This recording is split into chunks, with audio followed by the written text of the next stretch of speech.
എബ്രായ ബൈബിളിൽ പ്രത്യേകമായി പുറപ്പാടിൻ്റെ പുസ്തകം 28-ാം അധ്യായം 30-ാം വാക്യത്തിലും ലേവ്യ പുസ്തകം 8-ാം അധ്യായം 8-ാം വാക്യം എന്നിവയിൽ പരാമർശിച്ചിരിക്കുന്ന വസ്തുക്കളാണ് ഉറീമും തുമീമും.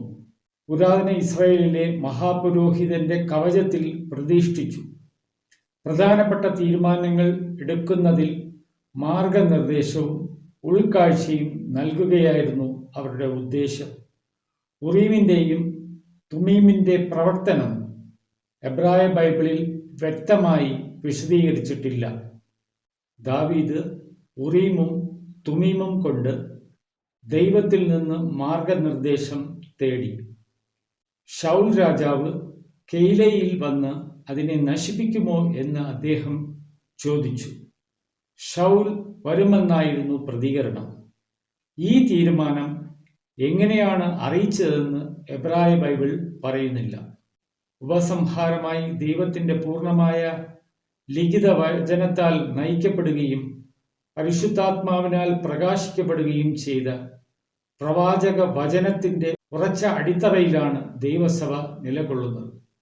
മാർഗനിർദ്ദേശം തേടിയ പുരാതന മഹാപുരോഹിതന്മാരിൽ നിന്ന് വ്യത്യസ്തമായി ദൈവഹിതത്തിൻ്റെ പൂർണ്ണമായ വെളിപ്പെടുത്തൽ നമുക്കുണ്ട്.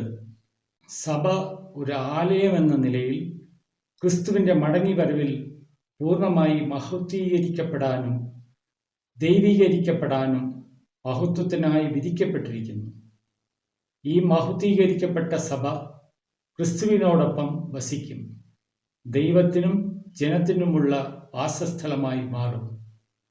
ദൈവത്തിൻ്റെ മഹത്തായ പദ്ധതിയുടെ പൂർത്തീകരണം ആകാംക്ഷയോടെ പ്രതീക്ഷിച്ചുകൊണ്ട് നമുക്ക് അവിടുത്തെ വചനത്തിൻ്റെയും ആത്മാവിൻ്റെയും വെളിച്ചത്തിൽ നടക്കാം.